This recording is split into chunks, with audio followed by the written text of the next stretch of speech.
As a woman, has the enemy violated you? Not just violated you in your heart, not just violated you in your mind, but violated you in your vagina.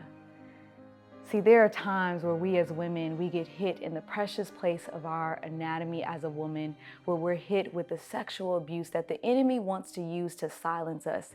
And in this episode, not only are you going to learn how to be able to stand from the hits that came to hit you in your anatomy, but you are going to learn how to be able to use everything that he came against you, and you're going to use it as your power. You're going to tell your truth. You're going to tell your testimony. And matter of fact, you're going to inspire another woman, because what happened to you happened to someone else. But it is now time for you to break the silence, and it is now time for you to understand your power. This episode is going to bless you. This woman is going to bless you. And most importantly, the healing that's going to take place is going to free you. I can't wait to see you as you enjoy this episode. Who am I as the woman? I am radical, relentless, and real, because I am on a mission to heal the souls of God's people. I am a spiritual leader, a life coach, and an author. But most of all, I am a warrior, fighting for my legacy. I face so many challenges, shares of betrayal, rejection, abandonment, all that left me wounded mentally, emotionally, and spiritually. Yes, life left me broke, busted, and disgusted. But despite all those odds, divorces, emotional damage, as well as despair, I did the work to heal my soul so that I may birth forth miracles and live prosperously. I am not new here. I grew here, and now is your time to grow. I am Dr. Dunamis D, and I am here to guide you on your journey of healing and transformation. Welcome to another powerful episode of Healing for My Soul podcast. Man, we're just at the beginning of this journey, all right, for episode 4, and I have a powerful woman that is going to come before you naked, unashamed, with laughter, with joy, with truth, because this particular podcast, we are talking about healing from the wounds of rape. Now, I know a lot of us as women have experienced molestation, we've experienced rape, we experience things in our own sexual healing process that has awakened us to who we are in some areas as women, that has caused some scars, it caused some wounds. And so today it's really time to face it head on. And Trian, I commend you for being here, because so many women don't even know how to even hear that word. Right. And stand in that, hearing that word without feeling the hit. Mm-hmm. Just even hearing me say that, does that do anything to you now that you've healed? Well, since it's been time, it's not a strong hit. You know what I'm saying? Mm-hmm. It don't hit. But sometimes, like when I hear somebody else going through it, it kind of bring up that residue. Yeah. And it kind of hit a little different, but over the years, I'm able to talk about it a little bit more without really crying, but I get pissed off. Some of those feelings still come up every now and then, that residue, but for the most part, yeah. Now, you enlightened me to this part of your story, which I believe that you're going to tell when we were in class. Mm-hmm. And I'm curious as to I don't even know what I was teaching that made you say, let me bring up this residue. I was like, you caught me off guard. I'm like, whoa. And then everybody else in class was like, in awe, right. But I'm really wanting to go back to say, what was happening? What was I saying? What was taking place? In the class, we was talking about keeping our mind fortified. How going through whatever trauma and still able to keep yourself fortified to carry on throughout. And that's why I was told you, at that time I was sharing. And I was like, with the rape and after everything had happened, because it happened junior prom, and we left on our lunch break, get our little corsages and stuff like that, and on the way back, that's when it happened. But after everything, I still went to the prom. Yeah, and the story resonated so much with me, not because I've experienced the pain and experienced the situation, but I do remember being at school I do remember leaving on lunch break or when you go heading to the basketball game and we walking down the street and going to Little Caesars to get some pizza and then coming back. And you never know how the enemy is putting things in traps for you to take your power, you know, at such an innocent young age. And I want you to just share, you know, in whatever level of comfortability, because the story was so powerful. And I want to unpack the story, but I think that we need to hear your journey. Then we're going to unpack how we heal from some of those wounds. But she looks so innocent, y'all. So innocent. She talks so pure, so pretty. But the way you told the story, it spoke so much to your power.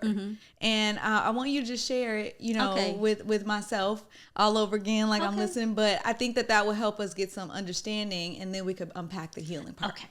So this is what happened was, okay, so it was a group of 6 females who was at school.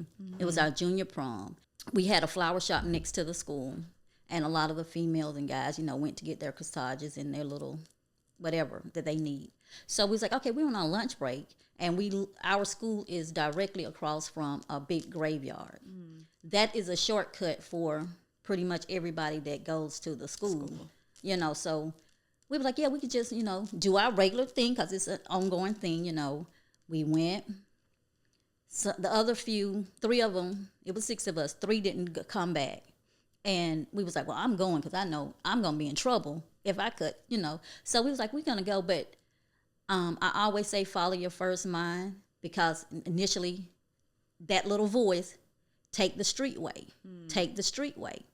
And no, but you know, that's going to be the longer route to go. And what if we see one of the teachers coming back and get in trouble, or the police, you know, we was just thinking all kinds of stuff. So we like, okay, we went back.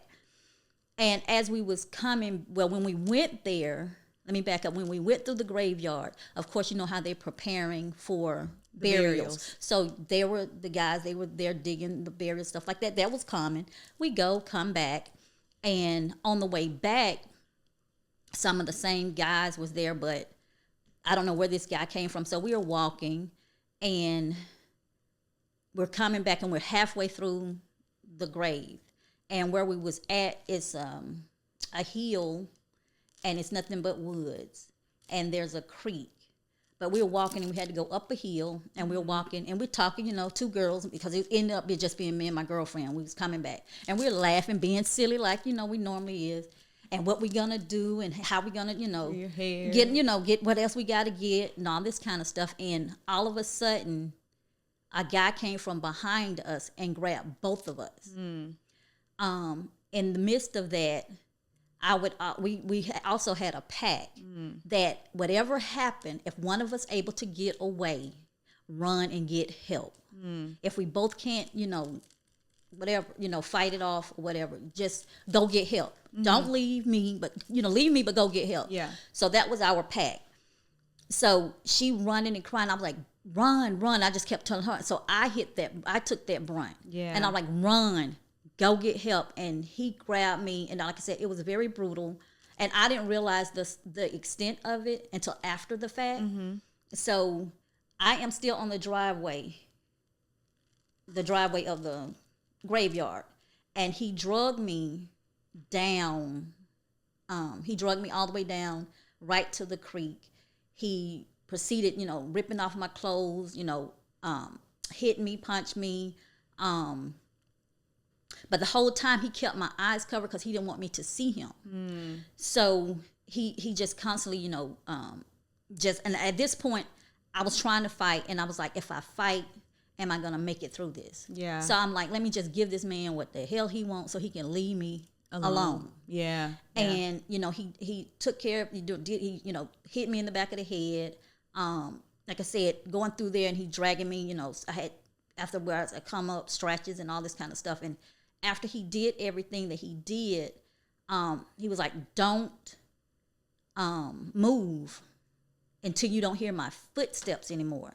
And at this point, I'm like, just done. Yeah. I am completely done. I'm like, he done took everything I got. Yeah. I'm like, I can't fight, you know. And when I didn't hear his footsteps anymore, and I'm running and sliding up the hill. Now, remind you, I am butt start birthday naked. Wow. I didn't have anything. I left everything but one thing. Back then, K-Swiss was like, it's funny now, but at the time, was the thing. I'm telling you. K-Swiss in the late 80s, they were the things. And I got my cousin to, one of my male cousins. I was like, you got to give me some K-Swiss. You got to give me some K-Swiss. So he got me my K-Swiss. And I left everything and I grabbed them K-Swiss, running up out the damn woods, butt naked. I was like, and I thought about it. By the time I got up back to the street, and I hear the city of Atlanta, I hear the sirens, and I'm hearing everybody screaming and they calling my name. And I just remember this cop, and he was like, Treon. And I don't know what happened. All I know is the squad car was here, and I was at the back, and I just collapsed. Hey, you all, I am so glad you're watching this episode of Healing for My Soul podcast, because that means you are the woman that needs some sexual healing. Yeah, you are. You need a little sexual healing. This is why I want to admonish you to get the book that I wrote, Sexual Healing for the Woman in You. Matter of fact, one of the chapters is saying sexual self-worth. So go to healingformysoulpodcast.com, put in that coupon code podcast so I can ship it to you after you purchase it for free. Get it soon. And they have those blankets and stuff that they carry. So he covered me up and like, you okay? And they're running down. And he was like, well, where were you? And I just that. And my girlfriend, she was hysterical, just crying and stuff. And I was like, just calm down. I'm okay. And I kept, calming her down. I'm like, I'm okay. And she was just frantic and stuff. And she was like, that bastard slapped me. I said, well, they was trying to get some information from you and you was crying. So I'm still naked, got this little thing wrapped around me, and I'm trying to comfort her. And you're still trying to be strong. And I'm still being strong through the whole thing. So they took us to the cemetery office. Mm-hmm. They called the principal. She came over. They locked the school down. And because my friend was actually trying to get back into the school building, but somebody wouldn't let her get in or whatever. But she was trying to get some of the boys to come to anyway. So we get to the office, and they go through the whole scenario, the process, and they walk the graveyard, and what did the guy have on, and I'm giving them the description. And the principal, she finally came over, and she to see this woman to just break down and just crying when she realized who it was. And you never know who's really watching you and stuff. And she was like, not you. Because all she knew is they need the principal. There's two females, And once she saw who it was, she was just hurt. So I had to go through the process. I had to go back to the scene.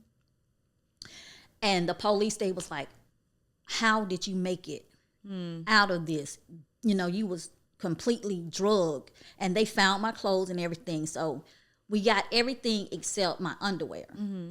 So I guess, And that was still the night of your prom. Yeah.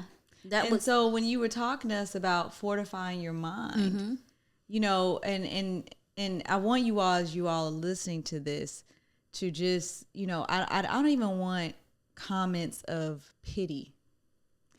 I truly want you all to really look at the power of God, because there's so many things that we're about to unfold. And if y'all hear me, I want you to put in the comments power, because many of us as women hear this and we say, oh my gosh, and we go into that place of pity and we have that remorse. But, and I don't want to unpack it because I want you to finish it, but there's something so powerful about, like you said, when she identified you and she saw you, and you never know who's watching you. And she said, not you. Because there was something about you that God knew to some aspect of what you can be able to handle, what you can be able to the hits that you can take to your soul, even at that young age. And, it's still your prom night. Right. The night that any woman wants to feel beautiful. Matter of fact, that's the night we lose our virginity sometimes. You know what I'm saying? Yeah. So I want you to continue, because you told, your dear sisters, when we were on class about how you still fortified your mind. Yes. Even after that. So after they went to the scene, got my belongings, and did all of what they needed to do, take the camera and the investigation and all this kind of stuff, I had to go to the hospital to do the whole rape kit, and all of that stuff. And at this time, they were still trying to contact my mom, my girlfriend mother. But by the time we got to the hospital, my girlfriend mother had gotten there. She was there because we heard her. And I'm like, okay, there go Miss, there go your mom. Your mom is here. So, I had to still processing all of this. I'm like, okay, now I gotta go, spread my legs again. You know what I'm saying? Yeah. Don't you think I done did enough of that? So I had to go through that process, and then afterwards, we get back to the house, and I tell the guy that was supposed to be taking me to the prom, I couldn't get him. So I had my sister to keep trying to call him, let him know what's going on. So my friend, it was getting close to time, to get ready. And I was in the tub from the time I got from the hospital, I know a good maybe 4 hours. Wow. You know how when you be in the tub and you start wrinkling up and stuff? That's how long, because I just felt dirty. Yeah. I wasn't myself. I just felt nasty, you know? And I was hurt. And I'm in there crying, I'm praying, and I'm like, why me? I'm asking the questions, blaming myself, if I wouldn't have cut school, this wouldn't have happened if I would have, just beating myself woulda, up. shoulda, coulda, the woulda. woulda, shoulda, couldas, right? So my girlfriend, she was like, if you ain't going, I ain't going. I said, okay, let me get myself together. I said, damn it, we going to this prom. I said, where your brother at? I said, because now I need a date, because mine is MIA. I said, somebody is taking me to this prom. And he didn't even know. Did your date even know all what happened? No. So now he knew, and he finally got there, but I'd already made plans. Made plans for something else. I got my my friend, her brother. I said, is your brother home? And she was like, yeah, he here. They cursing because him and his boys don't walk the graveyard. Upset. They are just, they looking for this dude. And he was like, yeah. I was like, you got it. I said, I need a favor. I said, do you have a black suit? He was like, yes, Trent, I have a black suit. I said, do you mind escorting me to my prom? He said, yeah, no problem. He was like, well, where is your date? I said, I don't know, and I don't care at this point, but we going. So, I told my friend, I said, come on, you and your date, come on to the, come to the apartment. We're going to get ready. You get ready, come, and we're going to go. So, like I said, I didn't even, because I hadn't looked at myself or anything. Yeah. So my sister, she was like, sis, I'm going to have to do your makeup. And I was like, what you mean? So when I looked in the mirror, that was a whole nother, I'm scratched Seeing up your here, face. my arms, I had a pierce. I don't know what the guy had, but he like stuck me on the side, so I don't know what it was. So she did my makeup.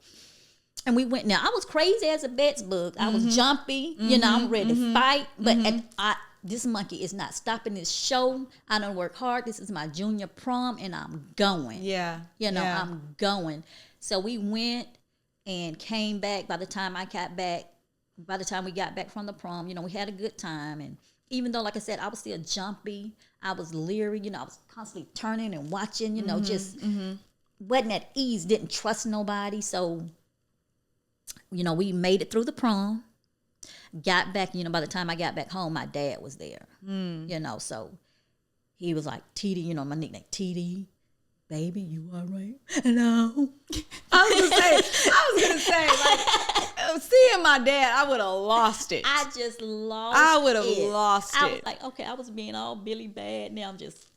So, yeah. Hey, so are you liking this episode? Matter of fact, are you loving this episode? If so, then we want you to tell us. I need you to like this episode right now. I need you to drop a comment and tell us what you are enjoying about this episode. But most importantly, I need you to subscribe to the YouTube channel, okay? Do not miss a beat of what's happening in the Healing for My Soul podcast. So you know what to do. Like so we know that you love it. Comment down below and tell us what you love about it. And then subscribe so you're never missing the episode that you truly cannot live without. Now, let's get back to your episode. But there's okay. So now I don't even know how much time we have to unpack this, but there's so much that you're saying right now.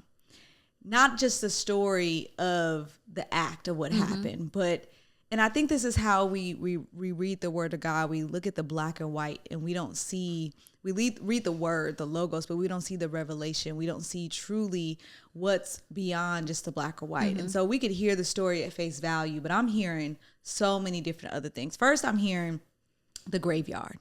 Because oftentimes the enemy truly hits us in our soul for these wounds, because he truly wants us to take us to the grave, not just death naturally, but dead within our own soul, dead within our own emotions, dead within our own thinking and our mind, to where we're numb and we can't even bounce back. And so the plot and the place he already kind of set, because he knew how powerful Treon would be today in 2025. So let me set a place of a graveyard where this can hit her in that area. And so then the principal seeing you was, to me, almost like solidifying that you're chosen. When she said not you, it's like this woman is chosen. This young girl is chosen. And when we think about us sometimes being chosen by God, we don't think that we're still going to take some hits, just like Jesus was chosen. But he still had to take the abuse. He still had to take the spitting on. He still had to take people demising his character. He still had to take the cross all the way to the grave. And at the end of the day, it never changed God's mind about him, that he's chosen. But then to hear you say, you picked up your head, you said, I'm going to keep going. I'm going to keep pressing. But at the end of the day, I still got to see the Father. I still got to be able to face the Father. And like you said, you just lost it at that point. But when we look at it now in your healing journey, I really want to ask you, how have you processed not just the natural father in that time when you were young, but now at this age, seeking the Heavenly Father? What has that process of healing been like for you? And not just for maybe this situation, but just in general as a woman. It has always, I've always had that faith. You know what I mean? That strong belief. I knew that it was more to me than me. And I just constantly knew I had to keep, I was warring at a young age and didn't understand. Didn't know that you were a warrior. Yeah. I've been doing it all my life. And off of the heels of, the rape, prior to that, like I said, like we said, it's just a lot of layers. We have to keep peeling and keep peeling. And, prior to that, within that same year, that January, I had miscarried, with a stillborn. Started at school and they had to rush me, so I was already in that state of depression where I was like, okay, here we go. I'm a teen mom. Wow. Once I just got my mind wrapped around that, you know what I'm saying? Okay, I'm a teen mom. I did what I did. So let me go. And then once I made that, decision, like, okay, got a woman up now, laid and played and you had fun. Now this baby is here, do what you need to do. And then bam, out the blue, at school. Just miscarried. And going into labor, and I'm like almost 7 months. Going into labor. And the funny thing is, with that being said, the class I was in was damn sex education. Really? I need to be at your high school. I was like, God, okay, you and your humor again, but, having to deal with that and then that loss and then picking myself up again and then get hit with the rape. Yeah. Not even 3 months later. Oh, so that the miscarriage was prior to you experiencing that? Yes. Wow. So it was like a hit after hit. Yeah. But I'm still marching on, like I said, I've been warring this thing. And I mean, and that's the whole theme of this podcast, is healing the wounds of warrior women, because it's not a shade to your friend at that time, but I really want you to assess, do you believe that she would have been able to, if you were the one to be set free and she was the one in your position, do you believe that she would have been able to handle it the way that you handled it? That I don't know. I don't know. I don't know. And the reason why I'm asking doesn't mean she's not powerful. Right. But we get so caught up in the shoulda, coulda, woulda, or we ask God, why me? Why me? Instead of looking at the fact that there's something about you that he saw. Doesn't mean that that person wouldn't have handled the same way, but the being able to handle the hits after the hits and knowing now that you could say I was a warrior then that I didn't even realize. It's almost like a warrior in training, and we don't ask for the hits. We don't ask for the blows. We don't even ask for the intensity of how it can come. Right. But at the end of the day, there was still something that God saw within you that he already knew where you were going to be today. He already knew that you'd be learning about being a warrior and a dunamis woman.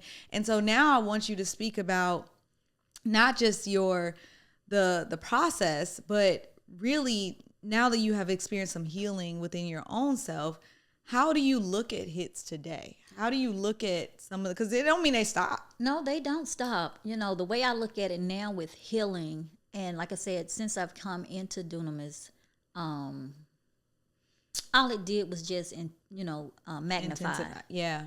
And make it intensive. Yeah. Because a lot of the stuff that I was kind of like already doing, I got a little shoulders now that I can hold on to, you know what I'm saying? I got my sisters, you know what I'm saying? Yeah. Because a lot of that, part of them layers, trusting women, didn't have that spiritual guidance or mothering, you know what I'm saying? And to culminate everything now and going through all the challenges and all the lessons that we have learned and having to pull back to that little girl and bring up all that stuff, I was like, damn it, Donovan. I thought I was all right. I mean, but you in my mom's inner circle, Right. so ain't no way you go So not. I'm like, oh, okay, I guess I go there again. But have you all processed that story in that part of your life by being in the inner circle? Yes. What? No. You still haven't even unfolded. Do you think it's something that you want to? I guess I could,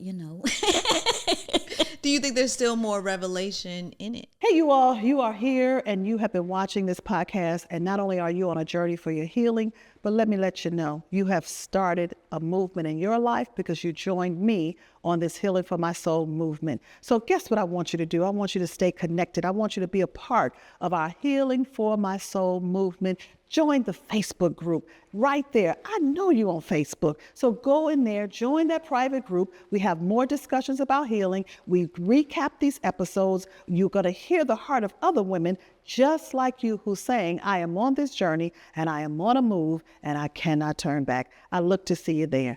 Hey, I'm Pastor D.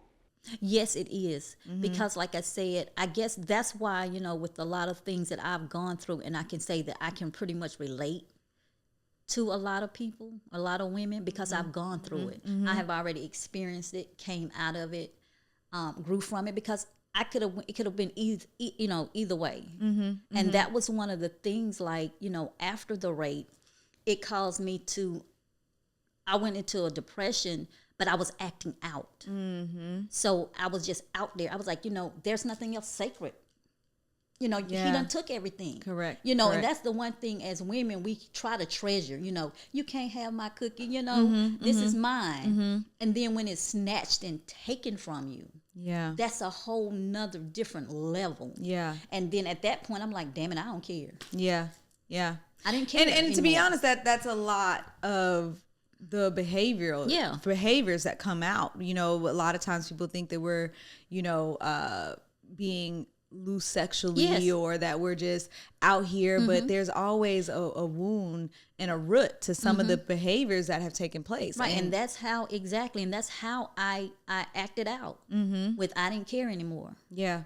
Like, And that's so powerful. And I know we probably don't even have time to go into it, but even as we're being now woman, because at that time you were a young age, but men entering into, what my mom would call our heavenlies, in that sacred place, and they don't even know really all what they're entering into. They don't know the past. They don't know the hits. They don't know the things that they're perpetuating. And here we are now trying to heal not only the wounds, but heal from the men that hurt us too. And so this is why it's the healing journey is not just a biff, biff, bam. Okay, I did this, and now I'm done. Because there's so many layers, as you said, to unfold. And we could look at just the present day hurt. But I think it's sometimes good to go back into the past, not because you are still harboring ill will or anger, but there's more that God wants to reveal to you.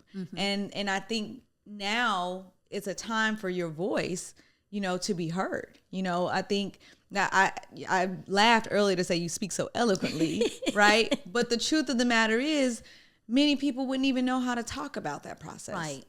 Many people wouldn't even be able to get through it without a tear. And so to be able to not only speak about it, but also keep your mind fortified, because I know now where I am. And that's my question for you. Where is Treon now? Where I am now is I'm strong. I am Treon the woman, a dunamis warrior that I have walked into and not knowing, and I like this place. I love where I am now because I'm at peace. And, the more I grow, the more I learn, the more healing, the more I speak, I can help somebody else, and laugh about it, because that's what I was like. I look back and when I tell the story, just like I was saying, I'm butt naked and I'm thinking about tennis shoes. But you know what? It's crazy. But healing, when you are healed, you can look back and laugh. Exactly. And many times people watch these podcasts, how dare they laugh about something so tragic? Because when you're healed, you can't do nothing but laugh at the devil. And you're not just laughing, you laughing at the devil in some areas. Like you tried. Yeah. You tried. And now you can't take my joy. You can't take my peace. You can't take my K-Swiss. You can't take my happiness. Because you can't take my prom. You can't take anything that I have worked hard for, that I treasure, that I see, because that's what the enemy wants to do. He wants to take away your treasures. He wants to take away, your peace. He wants to take away that joy. And so when you're healed, you can truly laugh. And that's why I said I don't want no comments in here about the pity, because we here at Dunamis Woman, and if you're not familiar with us here at Dunamis Woman, you got to draw closer.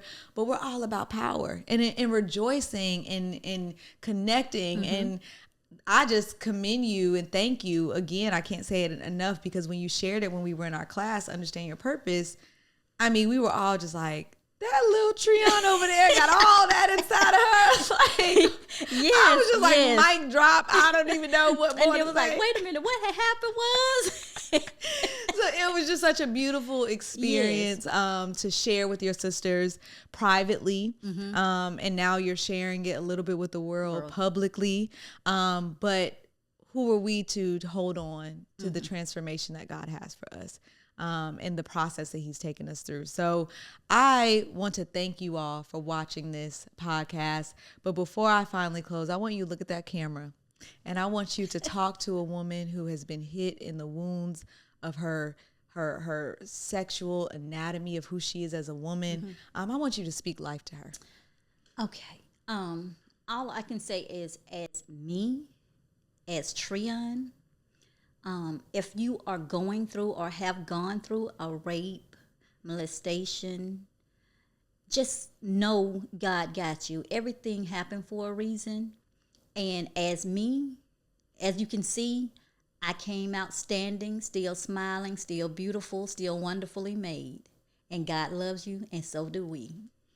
Well, you heard it from Treon herself. That is the word for you. And I want you to continue to stay connected on this journey. But most importantly, see yourself, heal yourself, and redeem yourself, because there's so much power in a redeeming God. So I just thank you for watching, and we cannot wait to see you on the next episode. That was truly a powerful testimony. Not only a testimony of God's redeeming power, but a testimony of how he has chosen us. He sees everything that we don't see. He is omnipotent. And no longer are you going to focus on the pain, but now you are going to thank God for his protection. You're going to thank God for his power. You're going to thank God that he continues to keep you every step of the way. This is the time for you to no longer stay in a pity, but for you to stand up and be the woman, the dunamis woman that he has called you to be. Are you willing? Are you ready? As a matter of fact, are you going to accept the charge? Stay with us week after week, because we are not done. This is only the beginning.